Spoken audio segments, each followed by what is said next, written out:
I want to thank you all for being here at the Cord Business Meeting. This is Fiona Gallahue, your president. We are going to get started. It is on the minute, and I really just appreciate all of you being here. Thank you so much.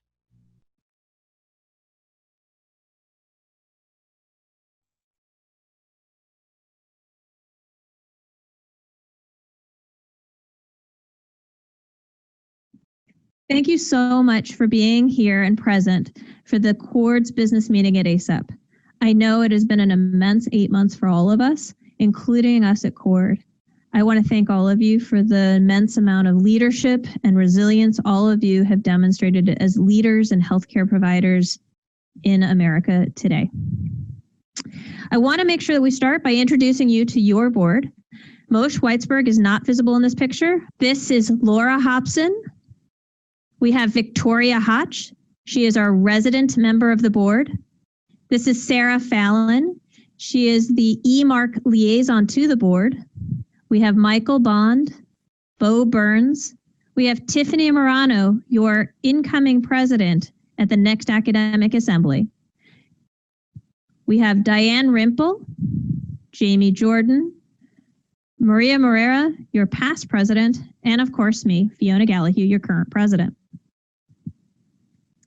The last 8 months have been absolutely incredible for all of us. And I know that when I say incredible, I mean difficult and challenging. We have had to work with coworkers for hours on end in PPE. We have had to learn how to intubate in full PPE.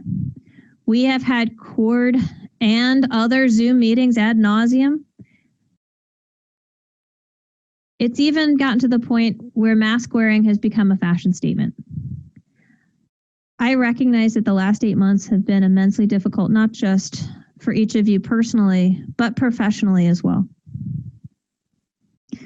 In the last 8 months, we have revised our vision and mission statement to become more inclusive of all of our educators. We recognize that we no longer just serve program directors, we serve senior leadership educators, fellowship directors, senior residents who are interested in developing education careers, as well as core faculty. So we have modified our mission statement in order to be more inclusive of all of our educators in all of our programs. This is our mission statement: to lead the advancement of emergency medicine education, and our vision is to set a global standard of excellence through emergency medicine education, through fostering innovation, community, professional development, and scholarship. The purpose of Cord is to develop best practices for training programs and provide resources, as well as professional development for leaders in emergency medicine education. And this is how we do it. We do it through building a strong community, through strong professional development of our educators, through innovation, supporting the creation and implementation of innovative educational models across the continuum of learners, and by scholarship, promoting the scholarship and critical appraisal of educational techniques by providing career development and a platform for dissemination. As Michael Epter would say, let's tone it down to 3 Ps. It's all about the products, our programs, and most importantly, our people. Let's talk about our products. Cord has really worked hard to make sure that we basically provide the best opportunities for our educators. We now co-brand the teaching fellowship that used to be the ACEP teaching fellowship, so that we are intimately involved with the curriculum development, which allows for our educators for further professional development. We have Cord members offering the Cord Administrative Leadership course. This is Damon Kuhl and Keel Coleman. This is a fantastic course for everybody who wants to know about the business behind the medical education. I've taken this course and I highly recommend it. We have the mini wellness fellowship about how do we bring in wellness, resilience training into our residency programs. We have the residency administrative fellowship for those junior residency leaders who are trying to learn about all of the ACGME requirements and how do they develop a career in medical education. We have EM Coach to help you prepare your residents for the ITE. We have a FemIM ticket lottery. Not only does that allow us to support our partners, it allows us to ensure that we are continuously looking at the inclusion of women and women issues in CORD communities. We offer CORD Connects monthly, a webinar that allows us to bring innovative curriculum to you as leadership faculty. We have an e-oral board mock cases to help you train your residents for oral boards. We have survival packs, which include how do you address the sudden death of a resident. These are the really luckily rare occurrences that can devastate a residency, and we provide resources to support you. We have the Advising Students Committee. Ask them. We have these advising guides for you and for students to better prepare them for applying to residency programs. And we have the SLOs, and we'll talk a little bit more about the SLOs, but I want to especially thank Cullen Haggerty for all of the work he's done on the SLOs, because we've transitioned the SLO task force into a committee so that we can be the SLO can be a living document that reflects the education of our students and best provides an evaluation that reflects what they're getting trained and evaluated and assessed on. Our people are really important. This is the most important part about CORD. When we talk about building communities, it's always going to be about the people. And we have CORD Cares, which helps support residents who have devastating events occur, such as hurricanes displacing them from residencies, or even worse, when they've lost accreditation of their programs and they have to relocate. We have a new CORD Diversity and Equity Committee to better allow us to address how can we be an inclusive group? How can CORD be more inclusive of all of our members? We continue to support the National Suicide Awareness Day. We have CORD Academic Assembly scholarships available for faculty and residents. As I mentioned, we have the ACEP CORD Teaching Fellowship. We also have scholarships, one for a faculty member and one for a resident interested in developing their careers in education. We have coaching for advisors, for remediation of residents, and for advising students. We have the Wellness Mini Fellowship Scholarship, and we have started to promote regional happy hours because we need to combat the isolationism that occurs with COVID. And some of us, quite honestly, need a little more support and networking. It really helps to be able to sit down and talk to some friends who might understand a little bit about what we're going through. It's hard to support our residents if we don't have the support ourselves. And then our programs. We have been working diligently to help support our programs. We have submitted the ACGME letter and position paper from CORD to reinstate education time for core faculty. This is critically important. We know that a strong program needs to have protected time for their core faculty. And I want to thank Sarah Greenberger for all of the immense work she's done on this. We are working hard to advocate for a single verification form. We know how important it is for us not to have to go through verification after verification for every resident who's graduated.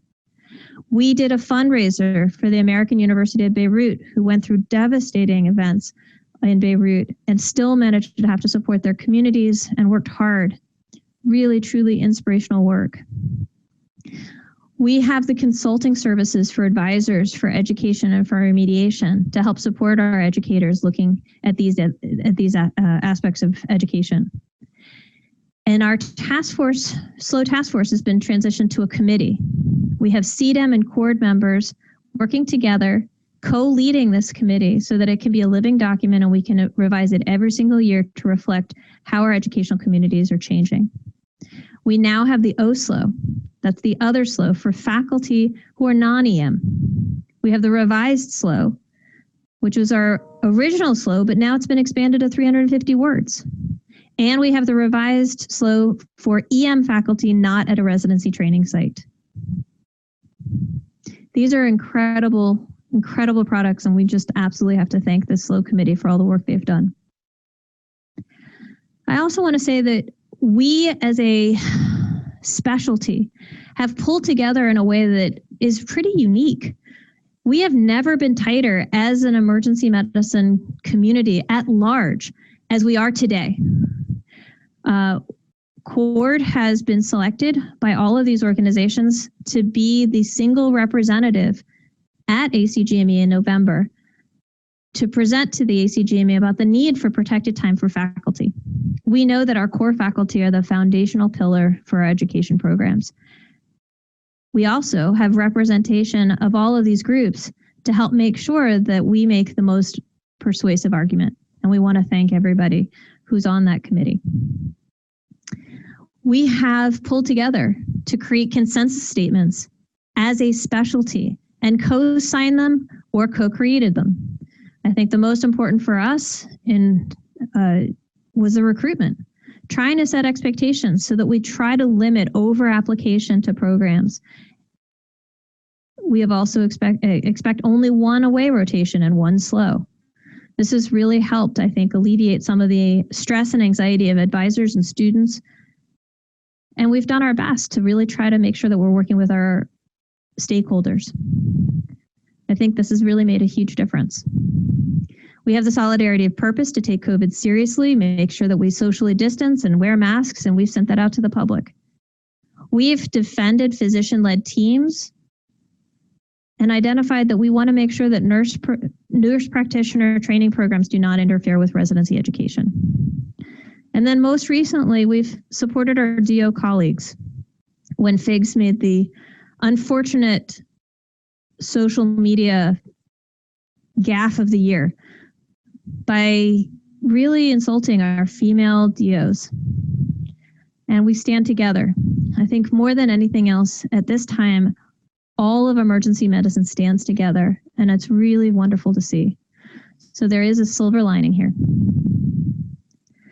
It's been a super busy year. It's not even been a full year as president, and it feels like it. I know it's felt like it for all of you as education leaders.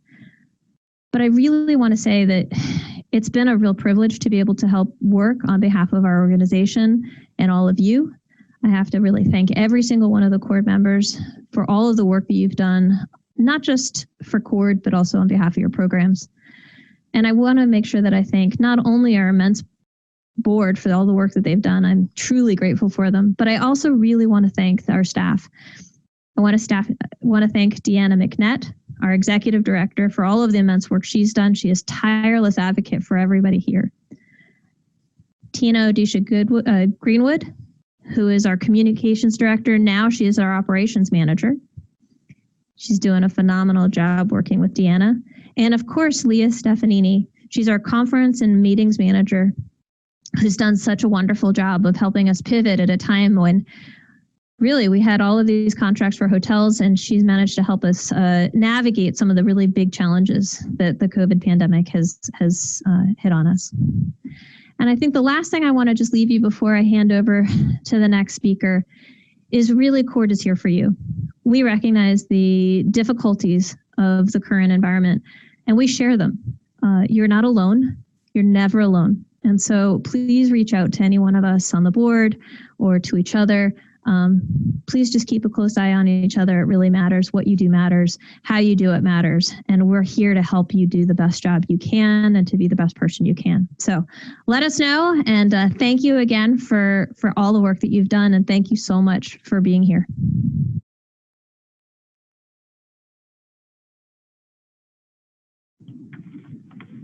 Hi, good afternoon, everyone. My name is Moshe Weitzberg. I am the Secretary Treasurer of CORD, and I am honored to be presenting our financial update for the year. So as you can see here, this represents the number of programs which are CORD members.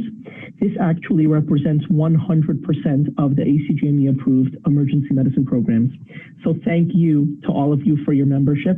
It's wonderful to have every program represented as a CORD member. This is our projected budget for the year. As you can see, the bulk of our revenue was projected to come from our meetings, the majority of which is CORD AA. And then the next largest part of our revenue is from dues. So this represents where we are up to so far this year. Our revenue is falling just a tiny bit short of what we predicted for the year, but our expenses so far have been less than projected. So far at this point in the year, we are actually net positive compared to where we expected to be.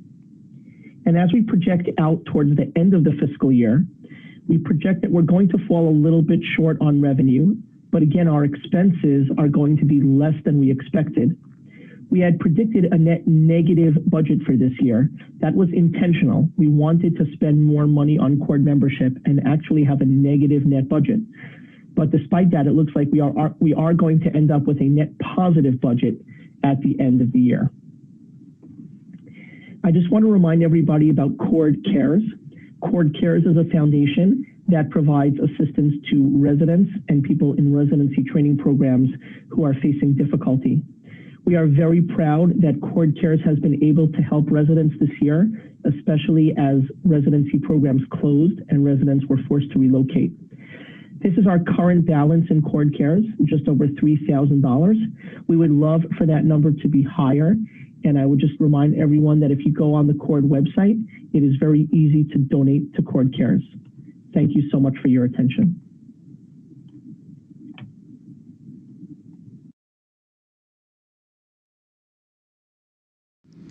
Hey, Cord community, Jason Wagner here, speaking on behalf of myself and Leslie Oyama, your chairs for the upcoming Academic Assembly in 21, the not super spreader event of 21. I know that Cord wasn't exactly what we hoped it was going to be last year, and I know that 21 is not going to be exactly what we hope for this coming year, but we're doing our damnedest to make it a great Cord conference for all of you. We are obviously going all virtual this year and have set ourselves up with some great days and a kind of rough layout of what to expect for Academic Assembly this year. We got a couple of hundred fewer submissions this year than we have in previous years. We've had a pretty good steady growth of submissions. A couple of tracks in particular were pretty light on submissions. The residence track, as well as eMark in particular, saw a significant drop in submissions. So what you might see is that people from those communities are going to be reaching out to the Cord community for some specific areas that they want to beef up their content with, and they may ask people to, give us some didactic content in these specific areas. So if you see that call out, that's a great opportunity for you to bag a pretty much guaranteed lecture at Cord 21. Currently been going through ACEP20 and watching how they're doing things and looking at that platform. We haven't decided a platform yet. We're going to decide that in the very near future. As far as kind of a timeline goes, we've pushed things back a little bit. So we're looking at a November 9th deadline for getting the submissions that you've sent back to Leslie and myself as the track chairs. And then we're going to start putting the grid together as track chairs and assembling all the moving parts. And we hope to have that grid done the end of November. Deanna might say that's not hope, that's a must. So the grid will be done by the end of, I think, November, if I said December, sorry. We'll have that final grid done. And you guys will get all your invitations to speak, the formal invitations for CME verification and all that stuff at the end of November. Really important that we get fast turnaround on that, because we've crunched our deadlines quite a bit. So we need to get that information back to us really fast.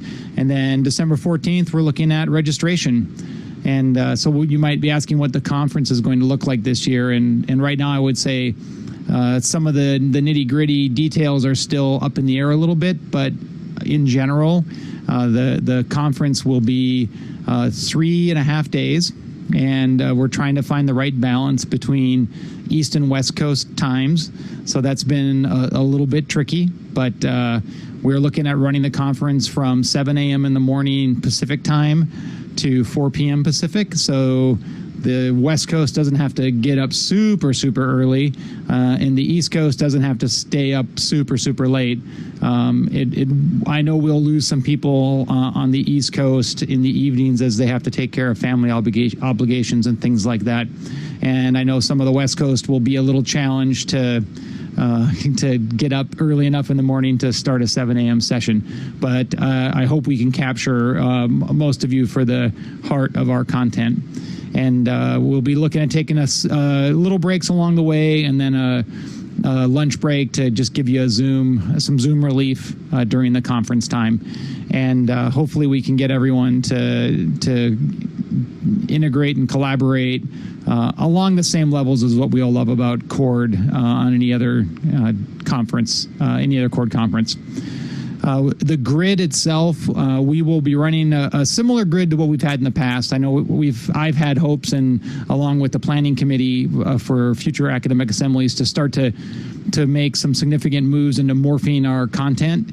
But there's enough change going on this year that we're gonna stick to a familiar grid, at least for the first half of the day. And the first half of the day is going to be kind of your normal tracks, and some tracks will run the entirety of the conference. Some tracks you may only have a day or two of the conference, depending on submissions. You may see some of the tracks will merge into another track partway through the conference.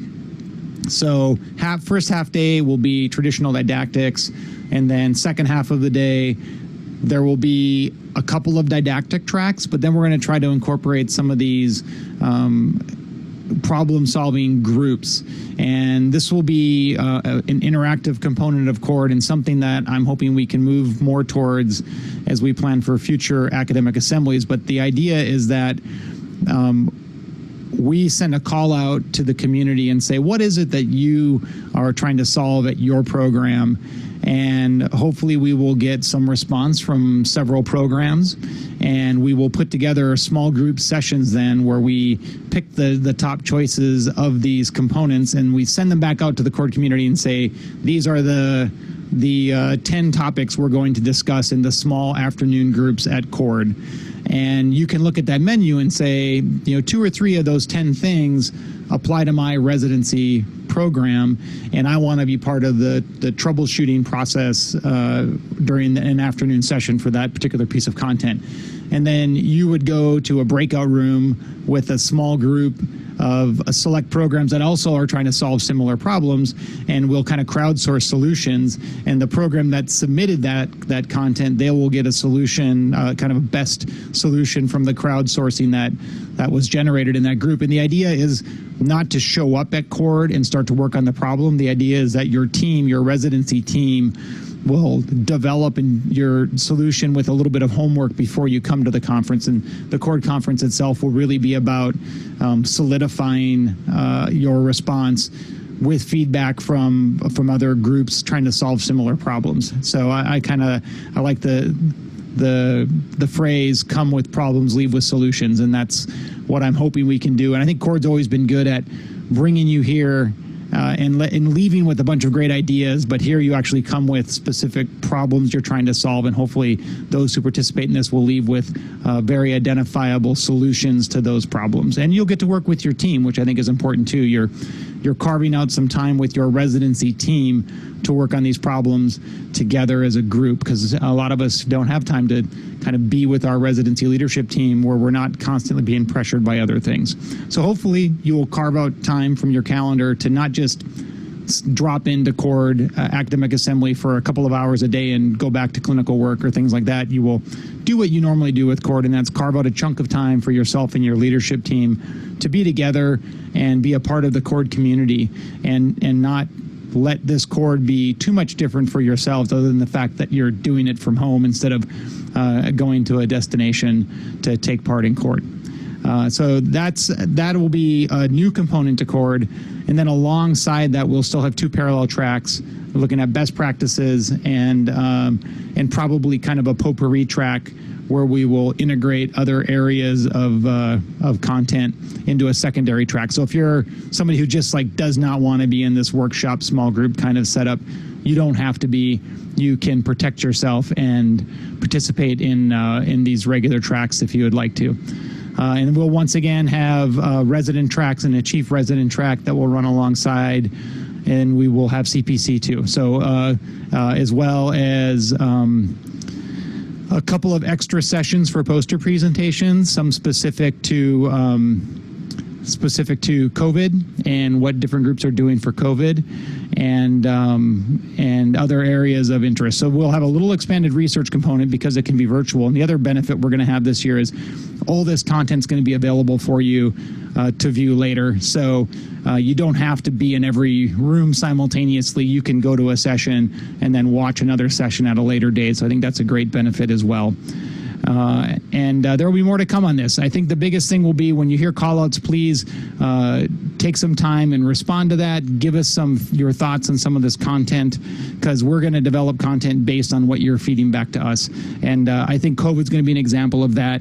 When we get on the other side of this interview season and we're getting into CORD, we can have a moderated session on lessons learned from interviewing in the time of COVID. So we're going to give you a great conference, and I hope that together we can make this the best CORD academic assembly we can make it in the year 2021.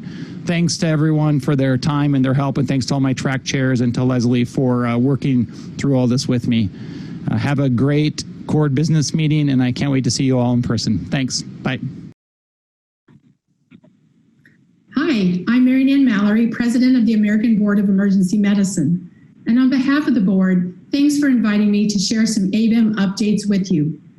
I had a chance to present to EMR leadership this week, and they were most interested in hearing more about the virtual oral exam and its launch, and expressing concerns about testing centers and the written qualifying exam. So we'll definitely cover those today.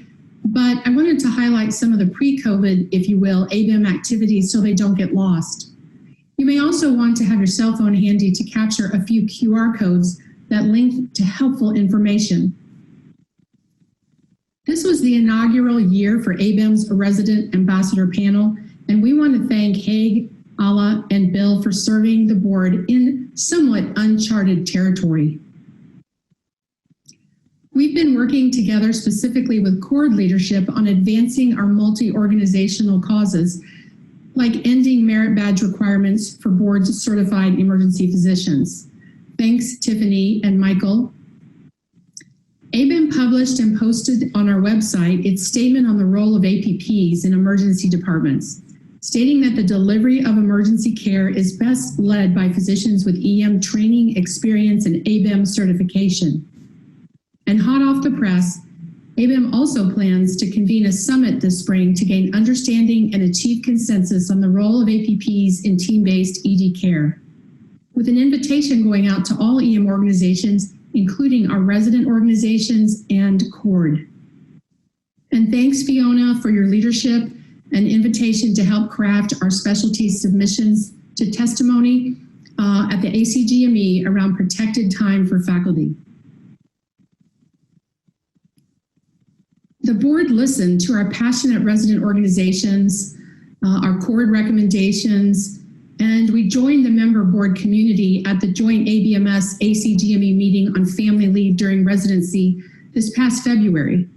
The board subsequently approved ABEM's new policy effective July 2020 on parental caregiver and medical leave during training, which allows 2 weeks of additional leave time per year if the traditionally allowed 6 weeks of absence have already been used for parental caregiver or personal medical leave. And the residence program director, that's you, attests that competency has been achieved without a necessary extension of training time. ABEM staff will work directly with you and your coordinators to assist in each individual resident circumstance. You may have heard something about our continuing certification transition from Part 2 and Part 3 LLSAs in concert to the Combined Assessment for Learning, MyMCert. MyMCert has a formative focus with presentation-based and key advanced modules. It's an open book, but individual activity to be taken at home or in your office. Right now, about 1,000 pilot participants are taking the modular exams, and ABEM is undergoing the interim pilot analysis, even as we speak. Physicians with certificates with end dates 2021 and later may begin recertifying with MyMCert in the 2021 launch. During the 2-year transition period, physicians may choose to stick with recertification via the concert pathway through 2022 only. This Check ABEM Recs QR can take you right to ABEM's website page that outlines your continuing certification options during this transition.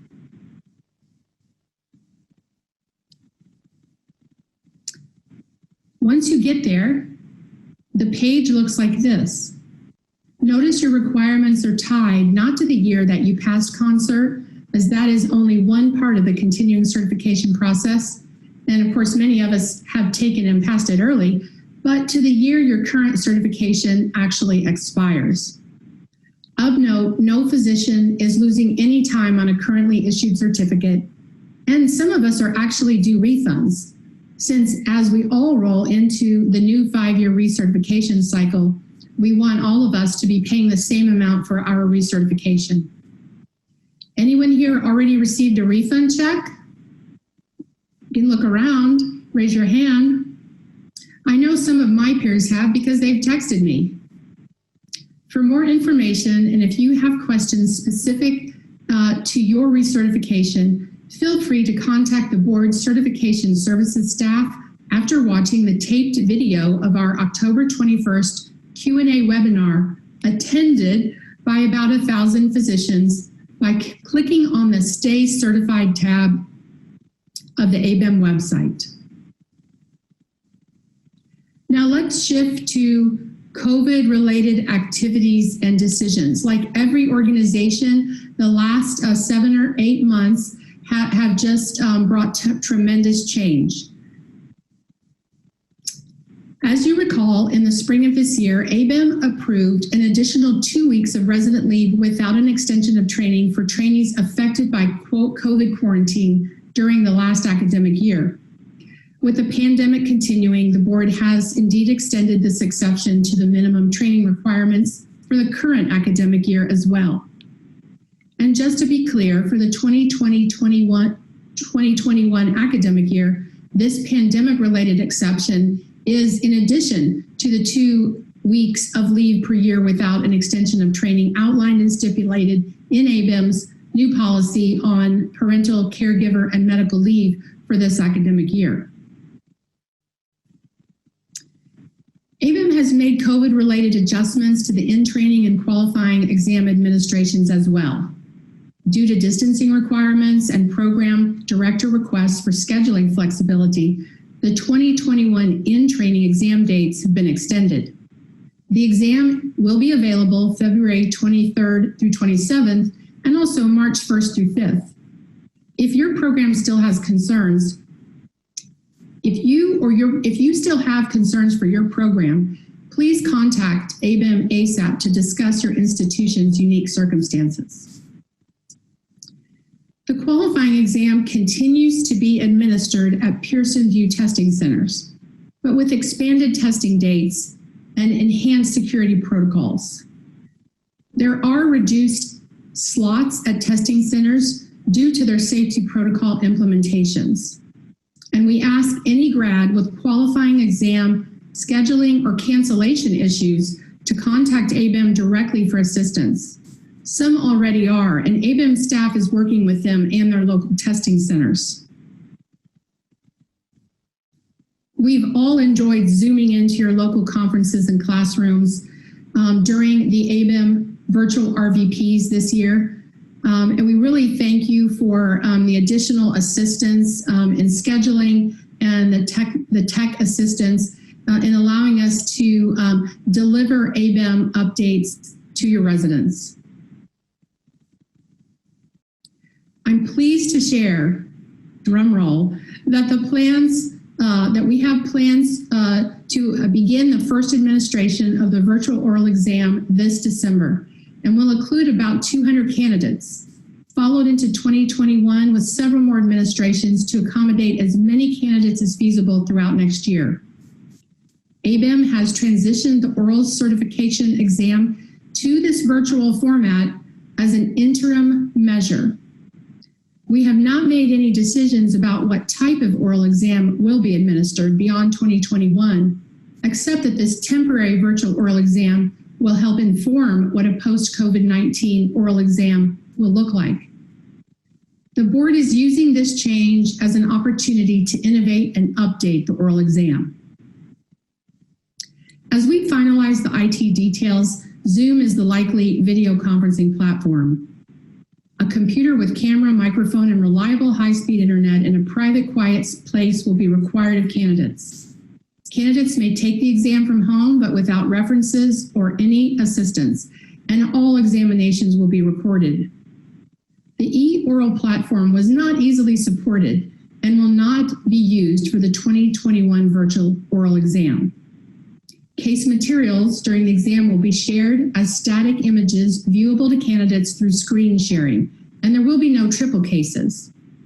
Each 3-hour exam will consist of 7 15-minute cases, 6 of them the traditional single cases, and 1 new case type called the structured interview. Most boards with oral exams utilize the structured interview in their exam.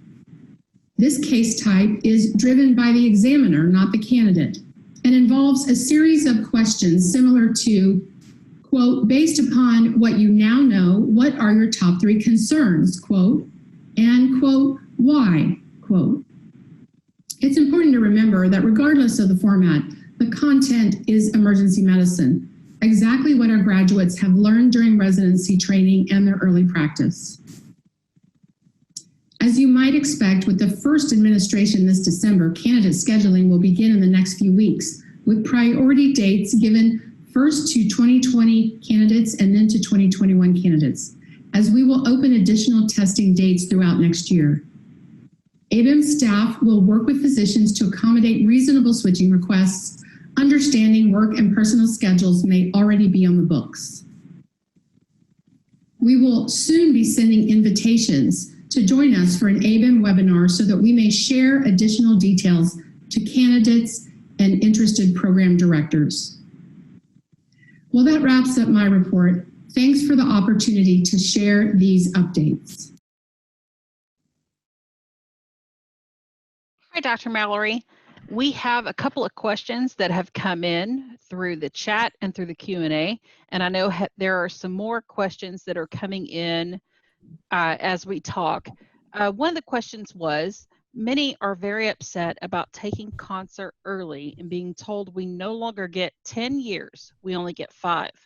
We don't want a refund, we want 10 years since we already took it before the new announcement. And the second question also has the same thing to do with that. Do you have an answer for that? Sure. I think I put the my answer in the chat.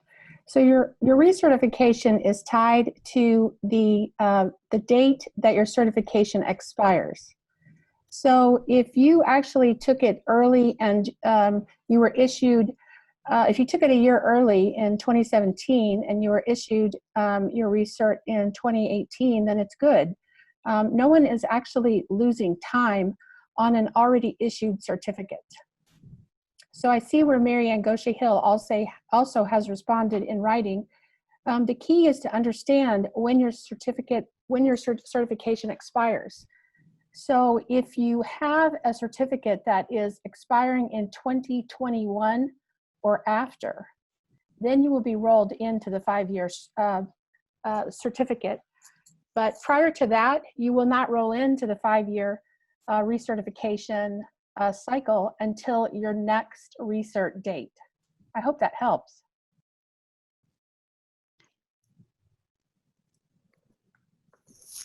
If I may just speak to a point that has come up just this week. So we have been made aware of some of our candidates, some of our grads who have had difficulty either registering or having their appointments canceled with Pearson VUE for the fall QE, which is right upon us. The last date for registration for that exam is actually November 4th, next week. There are still over 100 candidates who qualify to take the exam who never registered. Having said all that, ABIM is working right now with about 40 candidates who have had problems specifically with Pearson VUE appointment making or appointment cancellations. If any of our grads contact us, we encourage you, we encourage PDs to have those, tell the grads to call ABIM. Julie Renner is working directly with sort of the national Pearson VUE scheduler to try to get those folks seated. the Pearson VUE centers do have specific security protocols, which has limited the number of seats available. You know, generally speaking, when you're talking about 2,500 candidates, I think we're all doing very well, including the candidates, in getting themselves scheduled. But there are a few outliers, and if any of those come to your attention, please, please, please have them call the board directly. Thanks for the opportunity for the Q&A. And, you know, Marianne and I are happy to answer calls, emails, texts, just let us know. Her email is in the chat, and mine is my name, marynannmallory@me.com. Have a great meeting.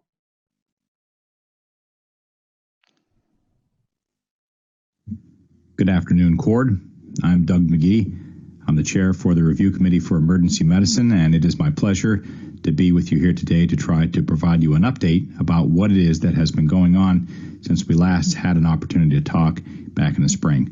I wish we could be here to do this in person, not only because I think it more effectively conveys what it is that I have to say, but it's just always a really good time to see all of you and be with old friends. There has been a lot going on over the last year or so with the ACGME, and there have been two important revisions to the requirements. I'm going to talk a bit about what has gone on so that you have some historical perspective, because what we really need to discuss is what is happening right now. This past summer, the ACGME made some really important decisions that related to the progress that was being made for the requirements, and that decision set into motion some processes and steps which are currently in the works, and we need to understand what those are to be effective in our next steps. I'm going to talk a little bit about where it is that we are right now. I mean, literally right now, this week, last week, next week, and then what it is that we anticipate going forward. There have been two major revisions, which I'm going to mention in just a minute, but the most important for today is to discuss the protected time for PDs, APDs, and most especially core faculty. You should know that when requirements are proposed for revision or rewritten, they have to go through a series of steps that includes everything from task force review to committee on requirements review. You'll recall that the requirements are posted publicly for all of you to comment on, and then ultimately they are signed off by the board of directors. It's really important to understand that no requirement actually ends up in an accreditation document until the board of directors approves those requirements. So it's really not the review committee that writes the requirements.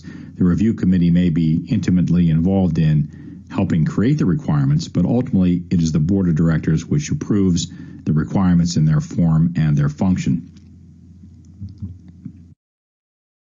There's been two revisions. The first revision, the draft for that, was posted publicly in the window of August and September of 2019. There was a re-envisioning of the common program requirements. A new CPR framework was developed in this period, and we were about trying to move our old requirements into the new common program requirement framework.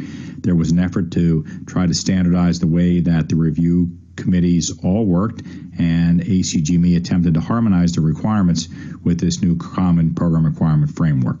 Much of the work was done at that time, but the second revision, which was the revision that we discussed at CORD this past spring, was posted in the February-March of 2020 window, and I'm sure that many of you and many of our organizations had an opportunity to comment on those requirements, but this is where PD, APD, and core faculty protected time, as well as direct supervision requirements, were discussed.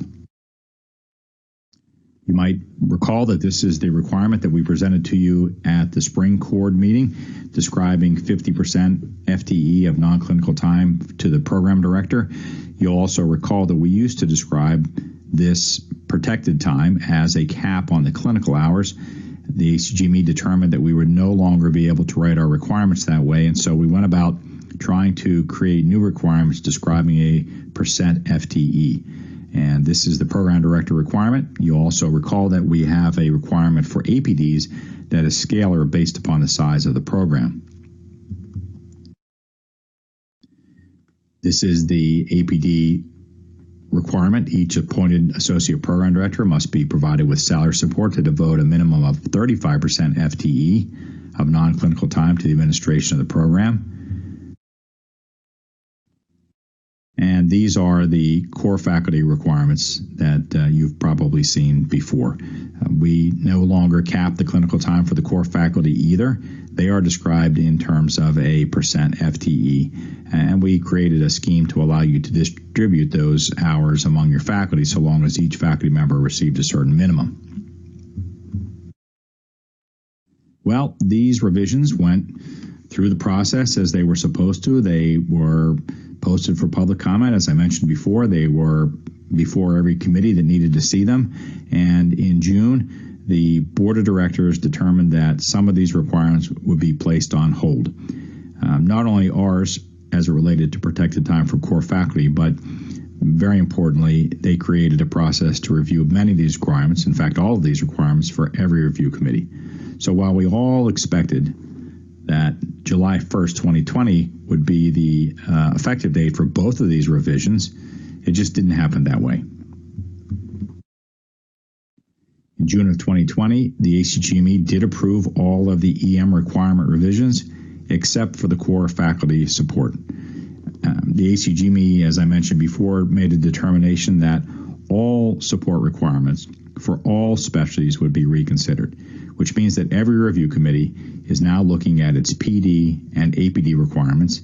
Nobody but emergency medicine really had much in the way of history related to core faculty requirements, but everybody that was proposing core faculty program support requirements were also asked to look at these as well.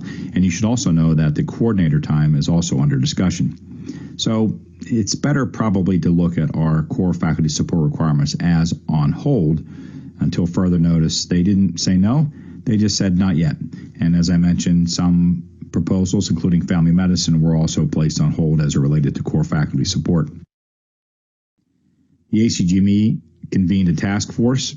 This task force was assigned to review all common and specialty requirements related to support, PD, APD, coordinator, core faculty, in every discipline. The task force asked that all GME communities submit a position paper, and they did so in September 2020, just literally last month. The review committee, ours and every other review committee, submitted a position paper, and all of the specialty organizations, the professional organizations attached to every discipline, did the same. Just in the past 2 weeks, the ACGME convened a Congress to allow every stakeholder, internal stakeholders, the review committees, and external stakeholders, all of you, to make presentations to the task force so the task force could be better informed. I want you to know that the EM organizations have worked together, as we always have, to build a consistent articulation of emergency medicine's interests. We've shared position papers. We've discussed our approach together. We've collaborated to help provide and coordinate testimony. The Emergency Medicine Review Committee testified last week. The emergency medicine organizations will testify next week, and our goal is to make certain that the task force understands what it is that emergency medicine believes about protected time for all of the program leadership and core faculty. Now, after having read several of these position papers and listened to lots of testimony, there are a couple things that are apparent to me. That they're apparent to the task force may be another matter, but it does seem to stand to reason that there's pretty good agreement that the requirements, both the common program requirements and the specialty specific requirements, describe required tasks of the PDs, the APDs, the core faculty, and the coordinator. And if you have ever had, and I know many of you have ever had any of these jobs, you know that there's essentially a job list for you in the requirements, and that these tasks require time. Now, some of this time is fixed and some of it's scalar. In other words, it doesn't matter whether you have 10 residents or 100. If you're writing a duty hours policy, it probably takes the same amount of time. And on the other hand, if it takes you 30 minutes to complete a milestones assessment for one resident and you have 20 residents, it probably takes you close to 10 hours of time to complete that. So you can look at the requirements and actually understand just how much time is actually required. There are other disciplines which are also considering core faculty protected time. This I find reassuring. We are no longer the only review committee which is talking about the very important subject of protected time for core faculty. So there does seem to be some momentum here and some general understanding of these basic principles. But what is not apparent to me is that the ACGME is convinced that a requirement is needed to address these tasks. In fact, there are some review committees which believe that there shouldn't be a requirement at all, especially for core faculty, and that core faculty support be derived at the local level in the department or the program or the hospital where the program is situated. So this task force is going to continue to take testimony for the next few weeks, and they will make a determination probably in the winter of 21, perhaps at the Board of Directors meeting in February, and perhaps as late as the June 2021 board meeting. The decisions that the board makes after the task force makes its presentations may necessitate more program requirement changes. So will emergency medicine core faculty support program requirements be allowed to go forward? I wish I could tell you that I know, but I don't. It's not clear to me that the most recently proposed requirements describing a % FTE will go forward. It's not clear to me that we would not be able to insert our old language capping the clinical hours. I just don't know. It's not clear right now. I'm hopeful that we will be allowed to create requirements that are good for our community and good for all of you. But at the moment, that path is not quite so crystal clear. So this will be continued. I wish I could provide you with more information, and I promise that through CORD, you will get as much information as we have as it goes along. CORD, as I mentioned, will be testifying next week, and I'm sure your CORD leadership will be providing you additional updates as we proceed along. Let me just make a comment or two then. Never one to waste a platform. You know, I really do want you to understand that emergency medicine together has worked hard here to try to be consistent. And I don't know that any of us, I don't know that I appreciated it before I started with CORD or with the review committee, that our discipline has been forward thinking on this for a really long time. And I honestly didn't realize that we were the only review committee that had protected time for core faculty until this whole discussion started. So while what sounded like something that everybody thought was just unusual and that they had never even discussed the possibility of having protected time for their core faculty, is now a discussion that they're having, at least in an open and transparent way. There are a bunch of other review committees. Some of them have been public about it. Family Medicine is interested in this, so are several others. And others just don't seem to have much interest in having protected time for their core faculty. But in many ways, so long as they essentially say that you can write what you want if you're one particular review committee or not, that's probably good for us too. There seems to be much interest in allowing the review committees to do that. So I'm hopeful that we'll be able to make sense. I'm seeing there's a bunch of questions around this FTE thing. Thing may be a generous, benevolent description. So in our position paper, we argued actually that the FTE thing is not helpful. This was one of the specific questions that they asked every one of the review committees to present a position on. And I argued, just like all of you argued with me when I was at CORD last time, that it wasn't a very workable solution. And in fact, what it leads to is an asymmetric support of the programs. And since part of the whole motivation here is to understand what the financial impact is on these protected time requirements for institutions which are already stressed, asymmetric distribution based upon a % FTE turns into asymmetric distribution of expenses. So I don't think it makes much sense. And many other review committees didn't either, although some seem to favor this particular model. But I see in the chat that you guys have all hit on exactly what part of the problem is. What is an FTE? And we have probably fairly little variability in emergency medicine, but imagine the difference between our discipline and one of the surgical discipline, which looks like 60 hours is a normal work week. So this is one of the other things that that we're trying to work through, and I hope the task force sees the wisdom of going to a different model altogether. If you don't have any more questions, that would be that's fine with us. Felicia is on here with me. You should know that we are always happy to answer questions. You probably don't know that we get questions nearly every week, sometimes more than 1 or 2 in a week. I don't know that it's always clear how the requirements ought to be implemented in your home shop. And so we want to be transparent about how we look at them. And we want to try to help you do what you need to do to make sure your program is well run. So please don't hesitate to either call us or to send us an email. We're happy to deal with this.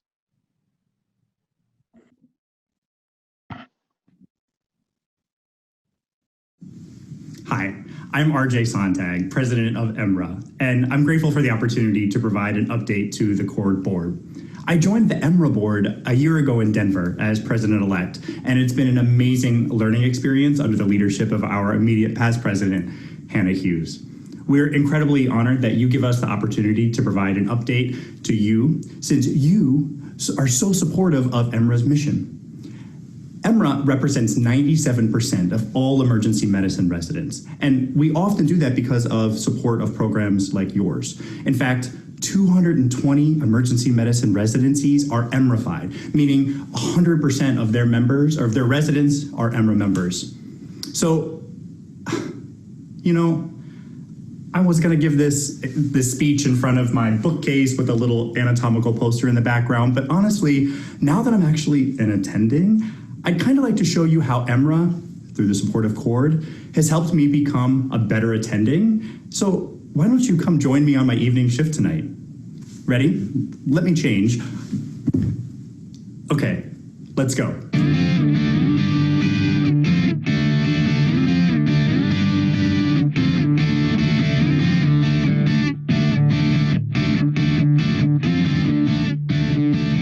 Okay, I'm in my car getting ready to head to work, and I'm just going to share EMRA's mission with you so that you're familiar with what it is exactly that we do. We help over 16,000 students and residents become the best doctors they can be, the best leaders they can be, and help emergency medicine become the best specialty that we can be. One way that EMRA helps me every time I get in the car is I can listen to one of our EMRAcast episodes. I'm one of tens of thousands of listeners, and that's what I'm going to listen to now. Okay, safety first. Bye for now.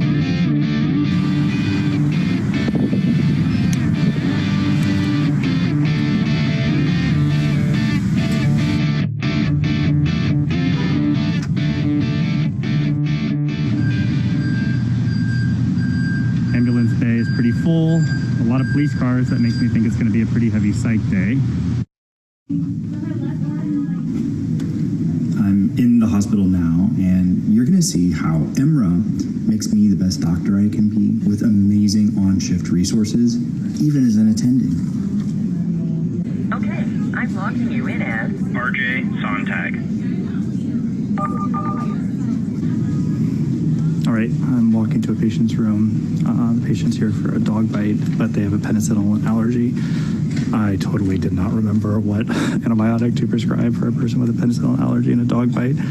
Luckily, I have mobile EM on my phone, and so I was able to check on the EMRA antibiotic guide to figure out what the answer was.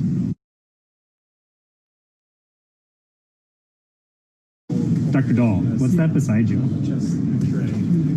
It's my old but highly trusted EMRA antibiotic guide. How old is that? 16th edition? 16th edition, yeah. I don't Trusty know. Years. Antibiotic guide. I love it. Pretty Thank beat you. up, but used a lot. Perfect.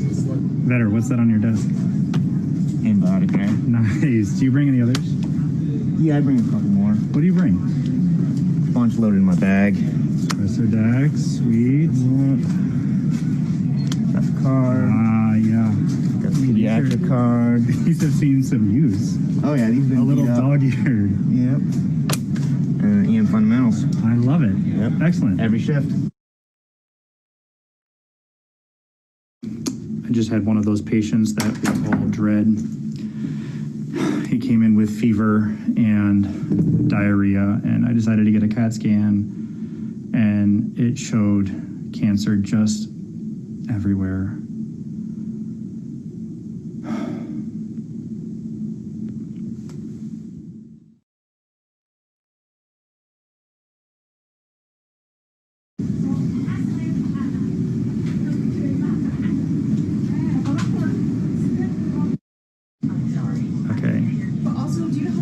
I'm trying to film right now, and of course, the nurses are totally making fun of me. Okay, I'm taking you to a special part of the hospital, and I'm going to talk a little bit more while I'm on the way. EMRA also helps you become the best leader you can be.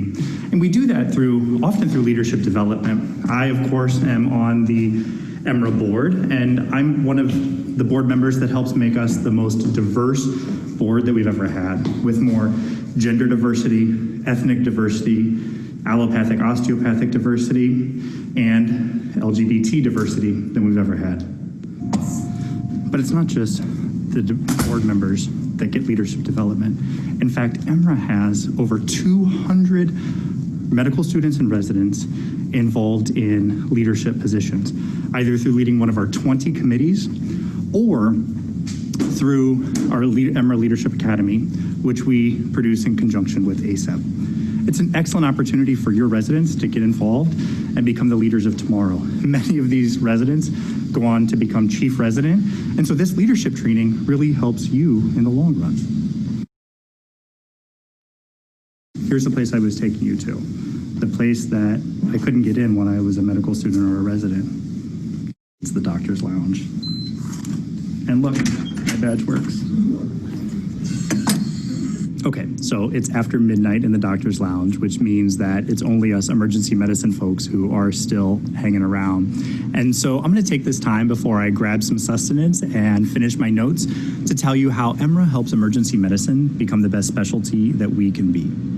I'll do this through the lens of COVID-19. When COVID-19 hit, EMRA had three choices. We could retreat, we could survive, or we could thrive.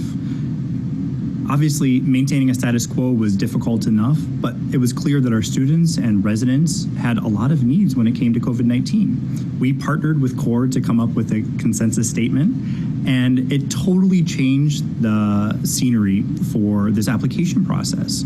Students felt reassured that they were getting consistent messaging through all organizations, and it really made a big difference. EMRA also held dozens of virtual learning sessions, trying to meet our members where their needs were. Our educational sessions reached thousands of EMRA members. We also made our popular EMRA residency fair virtual this year, and it really opened up possibilities. People no longer had to travel to this conference. We had nearly 10,000 meetings arranged, and I think they went pretty well, if I do say so myself. And importantly, we helped emergency medicine come together as a specialty on important topics. Most recently, on helping make sure that we protect residency education for medical residents. We came together and released a statement on training of NPs and PAs in a residency setting. We care about making sure that you are involved so that you can protect your residents' ability to be educated.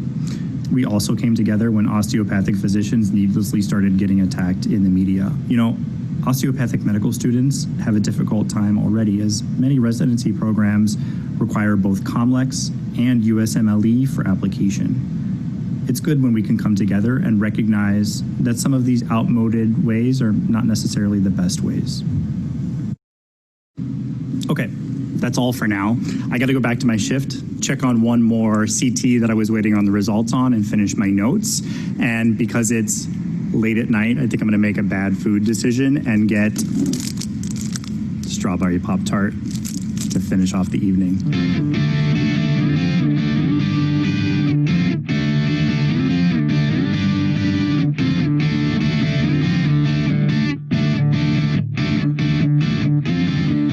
Thank you for joining me on an amazing shift. And thank you for letting me share how CORE and EMRA have been amazing partners. You may notice I'm speaking a little more quietly and it's a little bit dimmer here. That's because it's about 2 a.m. My husband is a normal person, so he's sleeping in a bed down the hall. So I'll wrap it up. But thank you for being amazing partners. And okay, it's time for bed. Okay, good night.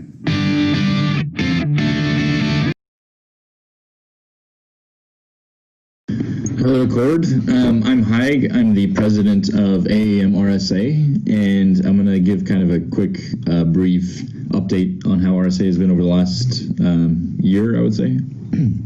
I've been president of RSA for the last 2 years. Over the last year, obviously with COVID, a lot of things have changed. We have done a lot of membership drives, which have helped increase our membership by close to 68% this year. We are doing really well with regards to advocacy work. We are continuing to educate residents on some of the main issues in emergency medicine, and we are calling on other organizations to kind of do a self-check with regards to some of the advocacy issues that they have and some of the conflicts of interest that they have. We're doing really well on the medical student front too. Our medical student membership has gone up pretty significantly, and across the board we're seeing a lot more activity in our AAM RSA committees.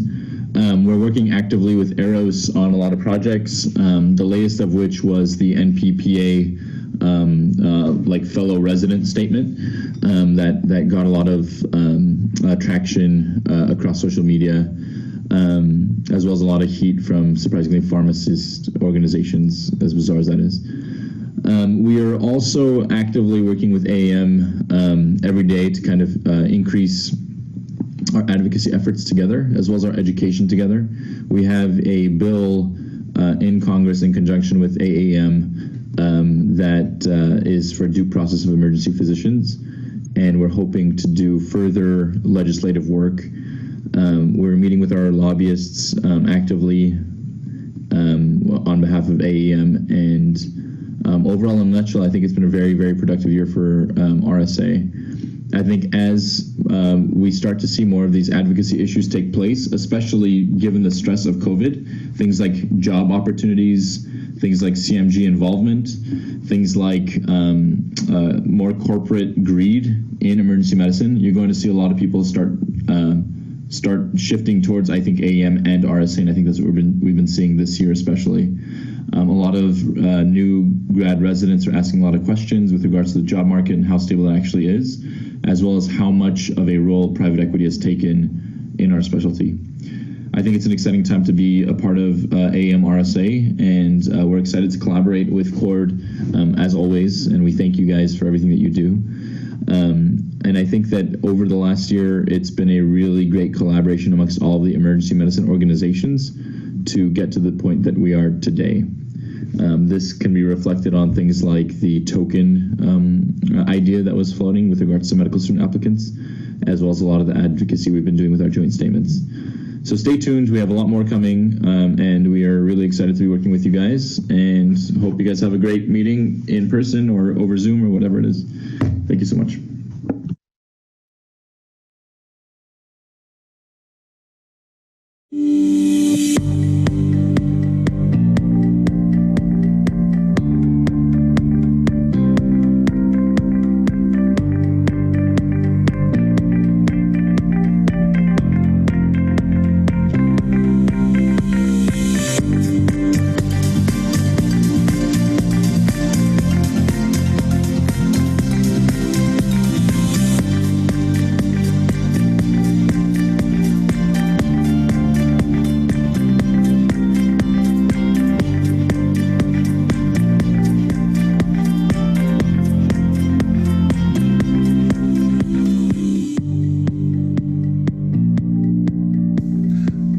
Andrew Phillips. I'm the founder and editor-in-chief of EM Coach. And you've just seen some of the fundamentals that EM Coach has to offer, but I want to share with you a few of the additional things that we have put in here for you with no extra charge since having EM Coach available to you as a CORD member benefit, starting with a completely redesigned homepage for the residents and students, all the learners on the site. We've also now made it so that you can blow up the illustrations and blow up the media items that we have so you can have a better sense of what those look like.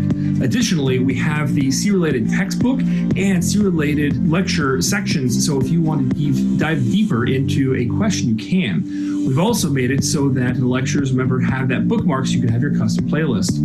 Additionally, we have the mini mock exam that we added, and you can review that after you've done it. The next one's coming up soon here in December. If you have any questions, here is all the information. We also have it now for instructors where you can assign multiple individuals in addition to a particular class or individuals. Now, there's the artificial intelligence option for making assignments, and we've done foundations, which redefines your ability to make foundations assignments where the residents and students don't have to go to different places to find all the sources. We, of course, still have the custom option with all those details that you may need, including now an age filter so you can do your pediatrics chapters anytime you want. And with your assignments, we have this download that you can see exactly how much time and how well everybody did on each of their assignments. These are just a few of the things that EM Coach has done just in the last year, again, for no extra charge, which has led to 149 clerkships and programs and over 7,000 users being a part of EM Coach. If you're not already signed up, you're missing a lot. Check it out for just $500 through Cord. It's one of the best member benefits out there. This is Andrew Phillips, the founder and editor of EM Coach, wishing you the best. Have a good ACEP conference.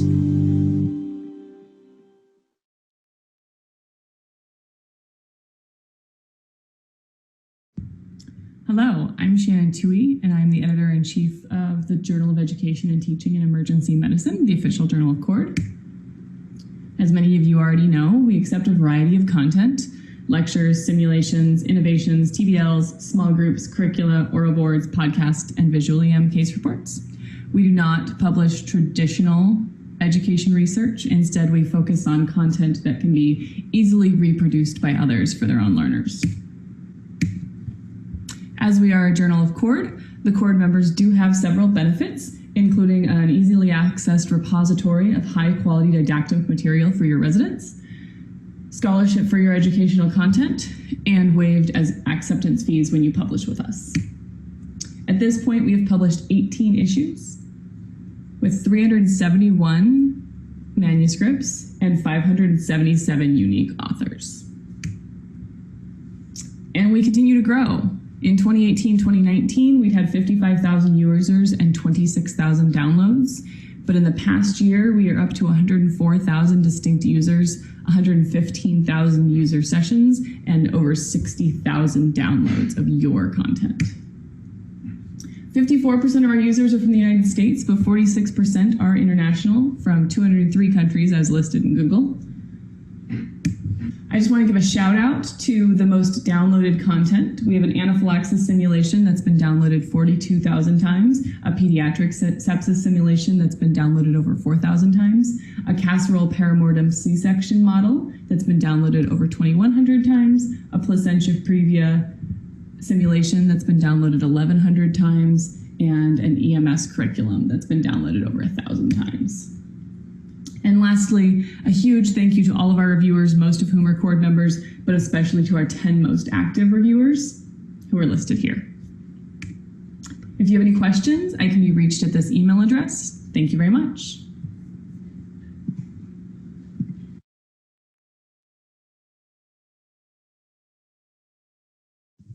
So this is the wrap up. This is your Q&A with the president. I want to thank you for submitting your questions, and I have a few to share with you guys. It's really exciting to hear what's on your mind, and I hope this will be a little bit fun and exciting for you guys. Well, first question is about what is our plan to address the rapid expansion of residency programs, especially those funded by CMGs and HCA hospitals, and will we work with the RRC to replace a moratorium on those expansions? Well, I have to say that there is a workforce survey that is happening. It is being led by ACEP. Cord is working with ACEP on this workforce survey.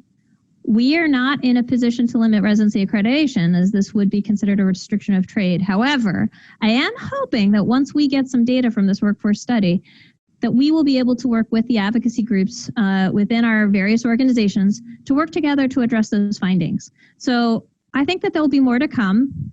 Right now, that's not our priority, but because we just don't have the data, we just don't know what's appropriate. And quite honestly, what we stand for is we stand for all of the educators, and we want to make sure that every educator has the best support. I want to be very careful about not denigrating anybody who is an educator within our group, but we do need to look at this issue, and certainly it's something that concerns us. What are our plans and incentives within Cord to improve our diversity and inclusion? And I'm so happy you guys asked this, because we now have a new Cord Diversity, Equity, and Inclusion Committee. This is a really important topic for us. We care about being inclusive. We have a Cord Award for residency faculty who has promoted diversity, education, and inclusion within education. And this is going to be rolled out shortly once we have an official title for it. But I'm really excited to roll this out. And we have scholarships for academic assembly that will be looking at not only rewarding those allies who promoted diversity, equity, and inclusion, but also helping support a resident from an underrepresented background who might not have otherwise been able to attend CORD. So while we don't have those official titles yet, we have some new products that are coming out very, very shortly in order to help support making sure that CORD basically represents our entire larger world community and national community. So very exciting though that you've asked this question.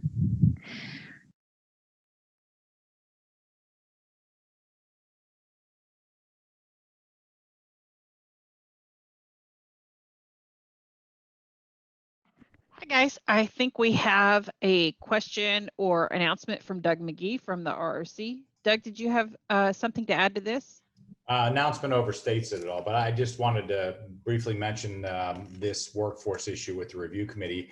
I think what Fiona said is important to understand, that the review committee's role is not really to manage workforce, and the ACGME's perspective on this is pretty clear. So the ACGME promulgates requirements, people put applications in, and then those applications are compared to the requirements, and then the program is accredited or not. So you should understand that the ACGME doesn't have a role in really managing that part of the workforce.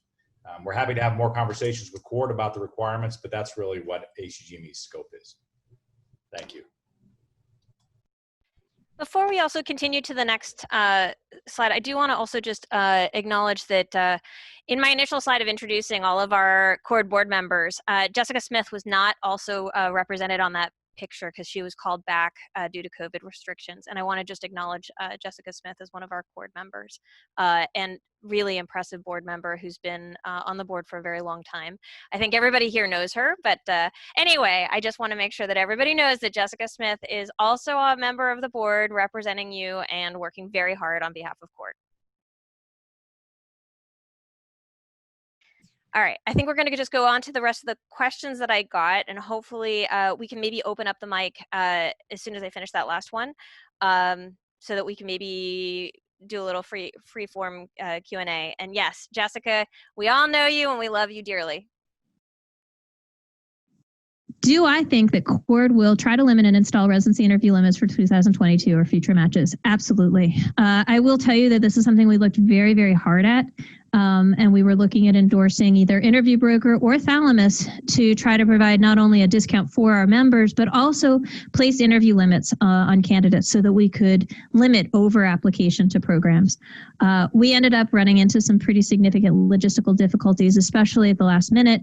But this is something that we are looking forward to in the future, and we'll certainly try to work with you all to make sure that we best address this issue of over application, over interviews, again, to be a more equitable society. Well, I got asked a couple of off-the-wall questions, so I'm going to answer them. Do I have an electric or gas car? Well, I have solar panels, and so long-term I want to go electric, but I have an old Prius hybrid, and I'm going to drive it till it dies. And my favorite alcoholic drink is, I'm partial to the Cosmopolitan, and I really honestly can't wait to have a drink with some of my CORD colleagues very soon. Another question was what famous person would I most want to take out to dinner? Well, I have to say it's been Maya Angelou. I heard her poem "And Still I Rise" at an AMWA meeting when I was a student, and it truly, truly, truly impacted me in a major way. She is, I think, one of the leaders of American culture. I think for all of our members, implicit bias is like it's like biking against the wind.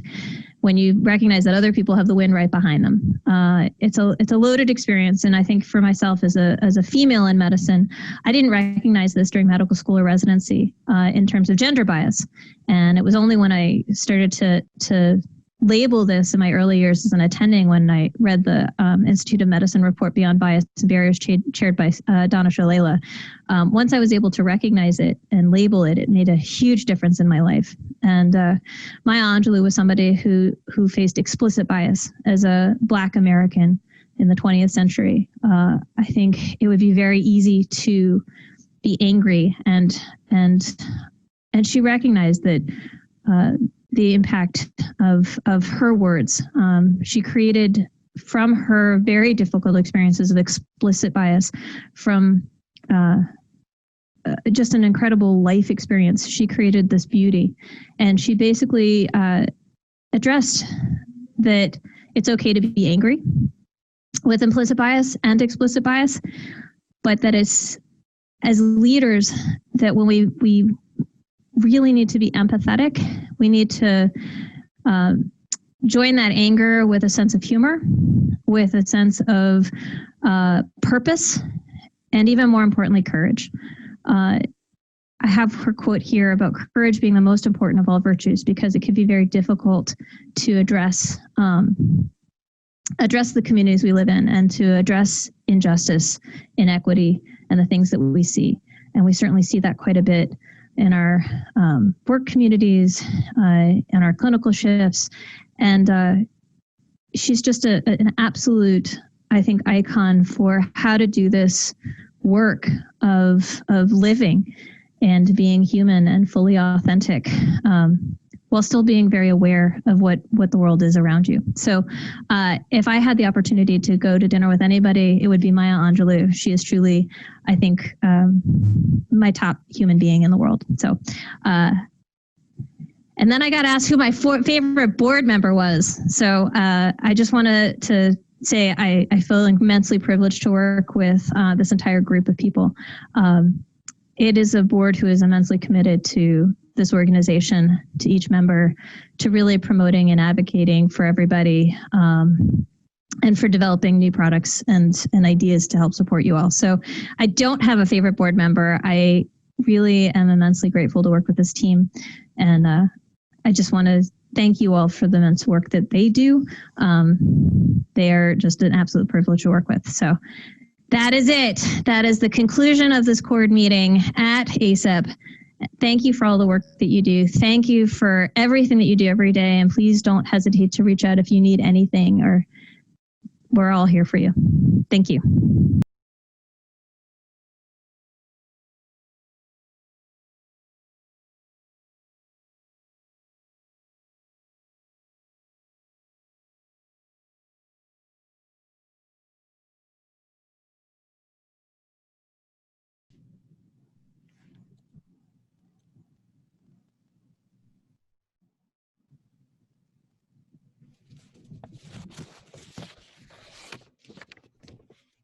Tina, are we clear? You are clear for takeoff. Clear for takeoff. Hi, everybody. It's Mike Bourne. Thank you for waiting around for the CPC Finals Awards announcement. I want to first thank Tina, Deanna, and everyone at CORD for sponsoring the CPC competition this year. It was a great competition. The finals went off without a hitch in the new technology format. So we had some experience in New York in the spring, and this really went well for an entirely virtual format. So thank you, especially to Tina. Thank you to everyone for supporting the CPC competition. We also want to thank real quickly our sponsors, both obviously CORD, EMRA, and ACEP for sponsoring the CPC competition, and to all of our fantastic judges, as well as all of the presenters and the programs that support them. One quick announcement before we jump into the winners. We will have new CPC co-chairs that will be taking over directly after this. So our new CPC co-chairs are Kei Takanaka from UT Houston and Greg Polides from Washington University in St. Louis. Both of them are very experienced as judges that have been with the program for many years. We're looking forward to great things into the future with CPC. And now, without further ado, we will jump right in. Your 2020 CORD National CPC Competition Finals. Resident presenter runner-up is Sally Mandachak from Naval Medical Center in Portsmouth. Your faculty discussant runner-up is Franny Rudolph from UCSD. And moving now to the winners. So these are your National Champions 2020 CORD CPC competition. Your resident winner from SUNY Downstate Kings County Hospital, Taylor Conrad. And your faculty winner, multi-time winner from Denver Health, Jeffrey Sankoff. So congratulations to all the winners. Really a fantastic competition. You guys all did a fantastic job, and we look forward to great things into the future. So Tina, I will turn it back over to you. Thank you, Dr. Bourne. That was outstanding. And that's it. I don't know if Deanna or Fiona have any last words, but that concludes our 2020 Cord Business Meeting at ACEP. Thank you, everybody. Congratulations to all of our winners. Thank you so much. Thank you, guys. So appreciate you being here. Sorry we had to come back for that last little bit, but we didn't want the winners to miss out. So thank you for coming. We hope to see you all at Academic Assembly in 2020-21. So it's going to be virtual, and we hope to see you there. Remember that, guys. Bye. Oh, you're right, Mike. Happy Halloween.